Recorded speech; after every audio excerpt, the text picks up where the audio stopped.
দেশের জ্বালানি তেলের সংকট ও দাম বৃদ্ধির পর গণপরিবহনের ভাড়া সমন্বয় করে সরকার। ঢাকা ও চট্টগ্রাম মহানগর এবং দূরপাল্লার বাস ভাড়া প্রতি কিলোমিটারে 11 পয়সা বাড়ানো হয়।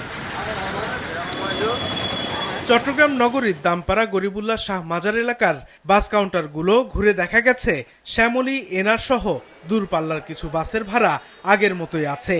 চট্টগ্রাম থেকে ঢাকার ভাড়া জনপ্রতি 650 থেকে 690 টাকা নেওয়া হচ্ছে। তবে ইউনিক পরিবহন সহ বেশ কিছু পরিবহন বিভিন্ন গন্তব্যে 20 টাকা করে ভাড়া বাড়িয়েছে। এ নিয়ে যাত্রীদের মধ্যে দেখা গেছে মিশ্র প্রতিক্রিয়া। আমি তো এখানকার নিয়মিত যাত্রী, তো ওনারা আগে নিতেন 70 টাকা করে, 670 টাকা ঢাকা, আজকে নিচ্ছেন 690 টাকা, যদি এটা টিকিটে লিখে দিচ্ছেন। তা জিজ্ঞেস করলাম যে কেন 20 টাকা বাড়ালেন, বললো যে তেলের দাম বাড়তি, সরকার বাড়িয়েছে এর জন্য 20 টাকা বাড়ছে। ঠিক আছে, 20 টাকায় নিচ্ছে, কিন্তু ভবিষ্যতে যেন কমলে যেন অ্যাডজাস্ট করে, সেটা আমাদের দাবি। 20 টাকা তো একজনের কাছ থেকে নিচ্ছে, তাহলে এখানে তো ডেইলি অনেক যাত্রী যাতায়াত করতেছে, টোটাল অ্যামাউন্টটা তো অনেক বেশি হয়ে যায়। ঢাকা চট্টগ্রাম রোডে 20 টাকা করে বাড়ছে, আগে 670 টাকা ছিল, এখন 690 টাকা করে আমরা নিচ্ছি। আর বাইরের দূরপাল্লার যে গাড়ি মালিক এখনো বাড়ায় নাই, আমরা আগের ভাড়াটাই নিচ্ছি। রাজশাহীতে আগামীকাল থেকে নতুন ভাড়া কার্যকর করার নির্দেশনা দিয়েছে বিআরটিএ। সেক্ষেত্রে ঢাকা রাজশাহী রুটে জনপ্রতি ভাড়া গুনতে হবে 740 টাকা। তবে ভাড়া বাড়লে পকেটে টান পড়বে বলে জানান যাত্রীরা। দেশের মানুষের কথা চিন্তা করে যদি ভাড়াটা আগেরটাই রাখা হতো তাহলে অনেকে স্বস্তিতে থাকতো। গতকাল আমরা প্রজ্ঞাপনের মাধ্যমে বিআরটিএ অথরিটি অনুযায়ী যে ভাড়াটা আসছে সেটা হচ্ছে 738 টাকা ভাড়া আসছে। তবে আমরা এখনো কার্যকর করিনি, আমাদের মালিক সমিতির একটা মিটিং আছে আজকে, মালিক সমিতির মিটিং এর পর এটা কার্যকর করা হবে। সরকার দাম নির্ধারণ করে দিলেও রংপুরের বেশিরভাগ দূরপাল্লা ও আন্তজেলা বাসের ভাড়া বাড়ায়নি মালিকরা। তাদের দাবি নসিমন, করিমন অটোরিকশার দৌরাত্মে ভাড়া বাড়াতে পারেননি তারা। তবে যাত্রীরা বলছেন ভাড়া বেড়েছে গন্তব্য অনুযায়ী 10 থেকে 20 টাকা। তেলের দাম বাড়লো, এতে তো যাত্রী হয়রানি হচ্ছে, আমাদের টাকা লস, আমরা টাকা দিচ্ছি অতিরিক্ত, আমাদের থেকে ভাড়া নিচ্ছে।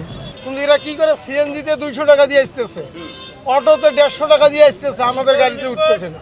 আন্তজেলা গাড়ি চলে, এদের এখনো বাড়ায়নি। আপাতত রাখছি যে কয়দিন এর মধ্যে যদি যুদ্ধটা একটু হয়ে আসে, আল্লাহর রহম করে যদি একটু শান্তি আসে, আবার কমে আসে, তো হয়তো এই ভাড়ায় রাখবো। আর যদি দীর্ঘস্থায়ী হয়, তেলের এরকম সংকট থাকে, তখন তো আমাদের বসে একটা সিদ্ধান্ত নিতেই হবে। ঢাকা ময়মনসিংহ রুটেও বাড়েনি বাস ভাড়া। তবে ভাড়া বৃদ্ধির ব্যাপারে আগামীকাল জেলা বাস মালিকদের বৈঠক হওয়ার কথা রয়েছে। আমরা এখনো আগের ভাড়াতেই যাচ্ছি, আমরা পাই নাই, আমরা পুরো ভাড়াই রাখতাম। ঢাকা গাজীপুর রুটে চলাচলকারী বাসগুলো চলছে আগের ভাড়াতেই। যাত্রীরা বলছেন ভাড়া বাড়লে জীবনযাত্রার ব্যয় বেড়ে যাবে। লিগ্যাল জায়গার ভাড়াটা ছিল, ওই ভাড়াটা আমাদের দিলে হয়ে যায়, আর এই ভাড়ায় 11 পয়সা দিতে পাবলিক রাজি না। দেশের অবস্থাও খারাপ, জনগণের অবস্থাও খারাপ, এই অবস্থায় এই যে বাড়তি ভাড়া জনগণ দিতে রাজি না। তবে মেহেরপুরে নির্ধারিত ভাড়ার অতিরিক্ত নেওয়ার অভিযোগ যাত্রীদের। এসব অভিযোগ অস্বীকার করেছে কাউন্টার সংশ্লিষ্টরা। ঢাকার আগে ভাড়া ছিল 650 টাকা, এখন হচ্ছে 750 টাকা করে ভাড়া। আমাদের কাছ থেকে প্রায় 100 টাকা মনে করেন বেশি নিচ্ছে। নতুন ভাড়া এখনো কার্যকর হয়নি গাইবান্ধা, লক্ষ্মীপুর, খাগড়াছড়ি সহ বিভিন্ন জেলায়।